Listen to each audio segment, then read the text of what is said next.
શિવરાત્રીએ ઝારખંડમાં બબાલ હજારીબાગમાં બે જૂથો વચ્ચે પથ્થરમારો આગ ચંપી હજારીબાગમાં મહાશિવરાત્રી નિમિત્તે બે જૂથ વચ્ચે અથડામણ થઈ હતી। મળતી માહિતી મુજબ ઈચાક બ્લોક હેઠળના ડુમરોન ગામમાં બે સમુદાયો વચ્ચે હિંસક અથડામણના અહેવાલ છે। આ દરમિયાન બંને જૂથો વચ્ચે ભારે પથ્થરમારો થયો અને આગ ચંપી થઈ હતી।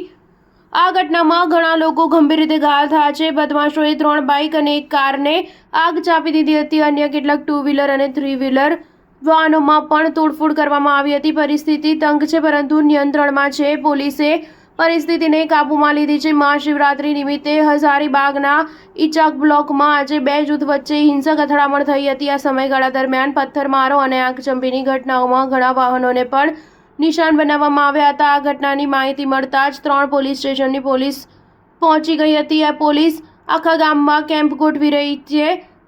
બંને તરફથી સ્થિતિ તંગ છે। એએસપી સહિત જિલ્લા દળ ઘટના સ્થળે હાજર છે અને સ્થિતિને શાંત કરવામાં વ્યસ્ત છે। મળતી માહિતી અનુસાર આજે સવારે ભારત ચોકમાં મહાશિવરાત્રી ધ્વજ અને લાઉડસ્પીકર લગાવવાને લઈને બંને જૂથો વચ્ચે વિવાદ શરૂ થયો હતો। આ પછી બદમાશોએ ગુસ્સામાં ત્યાં પાર્ક કરેલી બાઇકને આગ ચાંપી દીધી હતી। બંને પક્ષો વચ્ચે પરિસ્થિતિ વણસતી જોઈને પોલીસને જાણ કરવામાં આવી હતી। પોલીસ ઘટના સ્થળે પહોંચી મામલો થાળે પાડવાની કામગીરીમાં વ્યસ્ત છે। હાલ પરિસ્થિતિ નિયંત્રણમાં છે।